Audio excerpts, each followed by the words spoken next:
आलिया आडवाणी का जन्म 31 जुलाई 1991 को हुआ था, जिन्हें पेशेवर रूप से कीरा आडवाणी के नाम से जाना जाता है। एक भारतीय अभिनेत्री है जो हिंदी और तेलुगु भाषा की फिल्मों में काम करती है।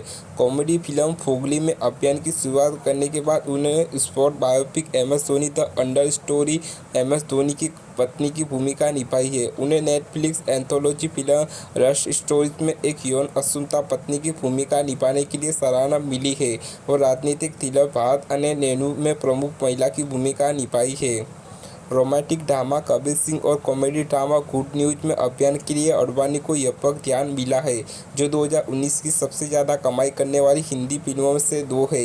उन्होंने बाद के लिए सर्वश्रेष्ठ सहायक अभिनेत्री का आईफा पुरस्कार जीता है।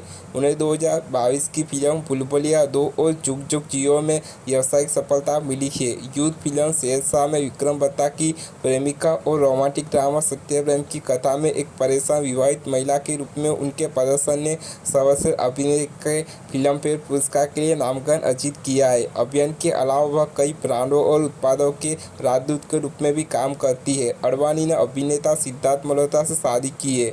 आडवाणी का जन्म 31 जुलाई 1991 को हुआ था। जगदीप आडवाणी एक सिंधी हिंदू व्यवसायी और जेनेविया जाफरी एक शिक्षक जिनके पिता मूल रूप से लखनऊ के थे और उनकी मां स्कॉटिश, आयरिश, पुर्तगाली और स्पेनिश वंश की थी।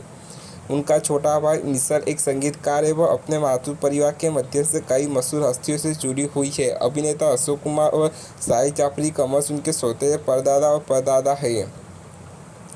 आडवाणी की शिक्षा कैथेड्रा और जॉन कॉनर स्कूल मुंबई में हुई है। इसके बाद उन्होंने मुंबई के जय हिंद कॉलेज में दाखिला लिया, जहां उन्होंने जनसंचार में कला स्नातक की डिग्री के साथ स्नातक की उपाधि प्राप्त की है। आलिया आडवाणी के रूप में जन्मी उन्होंने 2014 में अपनी पहली फिल्म फोगली की रिलीज से पहले अपना पहला नाम बदलकर कीरा रख लिया। उनके नाम का चुनाव फिल्म अनजाना अजनी में प्रियंका चोपड़ा के किरदार हीराया से प्रेरित था। उन्होंने कहा कि उनका नाम बदलने का सुझाव सलमान खान का था, क्योंकि आलिया भट्ट पहले से ही एक स्थापित अभिनेत्री थी। आडवाणी ने अपने अभिनय करियर की शुरुआत हिंदी कॉमेडी फिल्म फुगाली से की। बॉलीवुड हंगामा के तरण आदेश ने लिखा, कीरा आडवाणी आपको पूरी तरह से अनजान बनाती है। इसमें रूप और प्रतिभा का संयोजन है। लेकिन कोनिकला के मेहुल एस ठक्कर ने उन्हें बहुत प्रभावशाली पाया और कहा कि वह बहुत अधिकतर संभावना दिखती है। फगली ने बॉक्स ऑफिस पर अच्छा प्रदर्शन नहीं किया है। 2 साल बाद Advani sports drama MS Dhoni the under stories में दिखाई दी, जो भारतीय क्रिकेटर टीम के पूर्व कप्तान रहे क्रिकेटर MS धोनी की बायोपिक थी। उन्होंने सुशांत सिंह राजपूत के विपरीत उनकी पत्नी होटल मैनेजर साक्षी रावत की वास्तविक जीवन के चरित्र में सहायक भूमिका निभाई। MS Dhoni the under story में 216 करोड़ से अधिक के वैश्विक रजिस्टर के साथ एक बड़ी व्यावसायिक सफलता थी। इसके बाद आडवाणी ने अब्बास मस्ताना की एक्शन थ्रिलर मशीन में अभिनय किया। यह बॉक्स ऑफिस पर असफल रही। उन्होंने अगली बार फिल्म निर्माता करण जौहर के साथ उनकी कई फिल्मों में से पहली Netflix ethological film love stories में काम किया, जहां उन्होंने विक्की कौशल के साथ उनकी यौन अक्षमता पत्नी की भूमिका निभाई। NDTV के लिए लिखते हुए राजसेना ने पाया कि वह इसमें सकारात्मक रूप से प्यारी थी। आडवाणी ने 2018 में तेलुगु सिनेमा में विस्तार किया। कोरतला शिवा की एक्शन फिल्म भारत अने नैनू में महेश बाबू के साथ दिखाई दिया, जो एक छात्र के बारे में है जो अप्रत्याशित रूप से आंध्र प्रदेश का मुख्यमंत्री बन जाता है। इंडिया टुडे की जनानी के ने राह दी है कि वह अपनी सस्तीता भूमिका में चमकती है, लेकिन उन्होंने कहा कि उनका किरदार एक आकर्षक व्यक्ति की तरह था जो कहानी में कोई उद्देश्य नहीं छोड़ता। फिल्म ने दुनिया भर में 225 करोड़ की कमाई की है, जिससे उन्हें तेलुगु सिनेमा की सबसे ज़्यादा कमाई करने वाली फिल्मों से एक बन गई है। हालांकि वो अपनी दूसरी तेलुगु फिल्म विनय विद्या साह कलाकार रामचरण के साथ इस सफलता को दोहराने में असफल रही। द हिंदू के लिए एक तीखी समीक्षा में संगीता देवी डंडू ने लिखा, यह कीरा आडवाणी की गलती नहीं है कि वह हाथापाई में खोई हुई दिखती है। उसी वर्ष उन्होंने जौहरा द्वारा निर्मित अभिषेक बर्मन की पीरियड फिल्म कलंक में अतिथि की भूमिका निभाई है। बाद में 2019 में शाहिद कपूर अभिनीत संदीप रेड्डी बांगा की रोमांटिक ड्रामा कबीर सिंह के लिए आडवाणी को व्यापक ध्यान मिला। फिल्म ने दुनिया भर में 378 करोड़ से अधिक की कमाई की। देश और जहरीली मदानगी के चित्रण के कारण इसकी आलोचना की गई। राजीव मसंद को दुख हुआ कि उनका निश्चित चरित्र अभिनेत्री को साथ काम करने के लिए बहुत कम अवसर देता है। इसके बाद उन्होंने अक्षय कुमार, करीना कपूर खान और ऋतिक रोशन के साथ कॉमेडी गुड न्यूज में अभिनय किया, जो इन विट्रो फाइडराइजेशन से जुड़े दो जोड़ों के बारे में थी। नम्रता जोशी ने कहा, दोसांझ और अडवाणी सभी उद्गम किस्ती पंजाबी रूढ़िवादी के विस्तार के बारे में है, लेकिन वे इसके सकारात्मक उत्साह के साथ निभाते हैं। कबीर सिंह और गुड न्यूज दोनों ने घरेलू स्तर पर 200 करोड़ से अधिक की कमाई की है, जो साल की सबसे ज़्यादा कमाई करने वाली फिल्मों से एक है। गुड न्यूज में अपने अभियान के लिए उन्हें सर्वश्रेष्ठ सहायक अभिनेत्री का आईफा पुरस्कार जीता है। 2020 में अडवाणी ने जौहर के प्रोडक्शन क्रिएटिव में अभिनय किया, जो यौन उत्पीड़न के बारे में नेटफ्लिक्स फिल्म थी। उन्होंने एक परेशान कॉलेज छात्रा नन्की दत्त की भूमिका निभाई, जबकि द इंडियन एक्सप्रेस की एकता मालिक का मानना था कि उन्हें प्रताड़ित कलात्मक रत्नवार प्रकारों तक सीमित कर दिया गया है।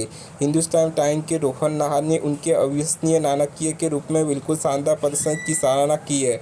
अडवाणी को फिल्म फेयर OTT अवार्ड में बेस्ट ओरिजिनल फिल्म में सर्वश्रेष्ठ अभिनेत्री के लिए नामांकित किया गया था। इसके बाद उन्होंने राघव लॉरेंस की हॉरर कॉमेडी लक्ष्मी में अक्षय कुमार के किरदार की पत्नी की भूमिका निभाई है, जिसमें अक्षय कुमार के किरदार पर एक ट्रांसजेंडर भूत का कब्जा हो जाता है। लक्ष्मी को कोविड-19 महामारी के कारण डिज्नी पर हॉटस्टार पर डिजिटल रिलीज किया गया था, पर इसे नकारात्मक समीक्षा मिली।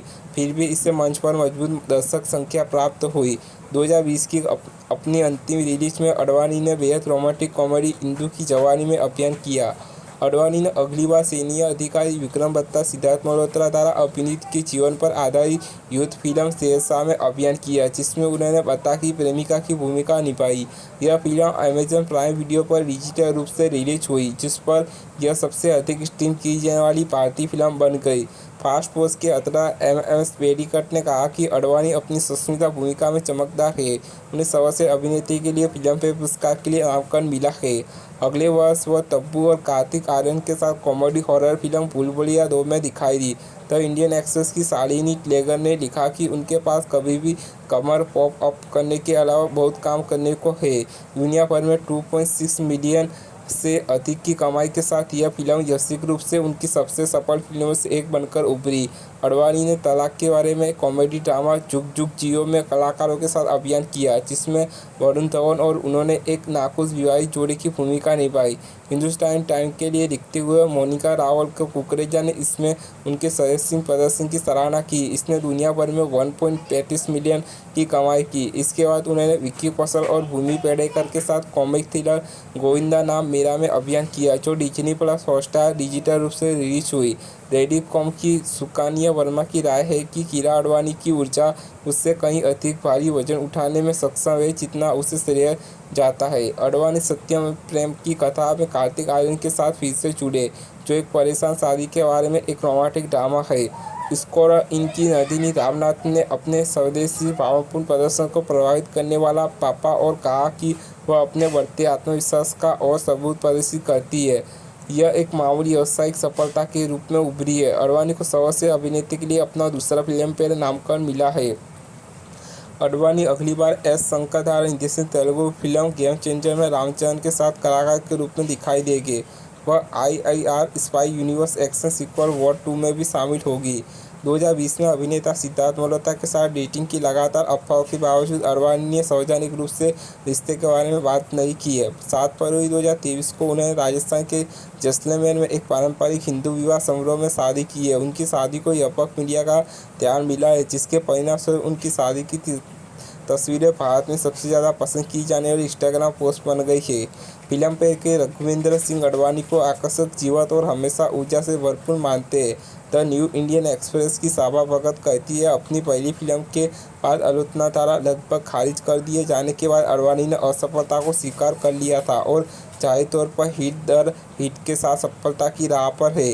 अडवाणी कई सामाजिक मुद्दों का सामना करते हैं। उन्होंने स्माइल फाउंडेशन की क्वेक्टर फीड अ चाइल्ड पहला का बढ़ावा दिया है और द क्यूटन की पहला स्प्रेड द लाइट का भी समर्थन किया है। COVID-19 संकट के दौरान उन्होंने फिल्म और टेलीविजन उद्योग के दैनिक वेतनभोगी श्रमिकों की मदद के लिए आई स्टेड योर ह्यूमैनिटी अभियान में दान दिया है। अडवाणी ओडी, गैलेक्सी चॉकलेट, कोलगेट और स्लाइस सहित कई ब्रांड और उत्पादों के समर्थक हैं। 2019 में उन्होंने जीओआईडी हैंडबैग के ब्रांड एम्बेसडर के रूप में एक अभियान में भाग लिया है। 2020 में उन्होंने मित्रा के साथ सहयोग किया है और 2022 में उन्होंने एक भारतीय अभियान के लिए स्पेनिश रिटेलर मैंगो द्वारा हस्ताक्षर किया है।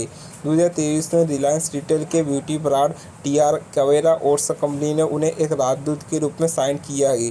मार्च 2023 में अडवाणी ने कृति सेनन और एपिथिलोन के साथ महिला प्रीमियर लीग के उद्घाटन समारोह में प्रदर्शन किया है। उस वर्ष अक्टूबर में उन्होंने एंटरटेनमेंट नंबर 1 टूर के लिए दोहा में एक कार्यक्रम में शाहिद कपूर, वरुण धवन, टाइगर श्रॉफ और राकुल प्रीत सिंह, जैकलीन फर्नांडीज और एस किंग के साथ प्रदर्शन किया है। अडवाणी को टाइम ऑफ इंडिया की मोस्ट डिजायरेबल वुमन की सूची में शामिल किया गया है, जो 2019 में छठे स्थान पर है, 2020 में चौथे स्थान पर है। 2019 और 2022 में रेडिकॉम ने उन्हें क्रमशः चौथे और सातवें स्थान पर रखा है।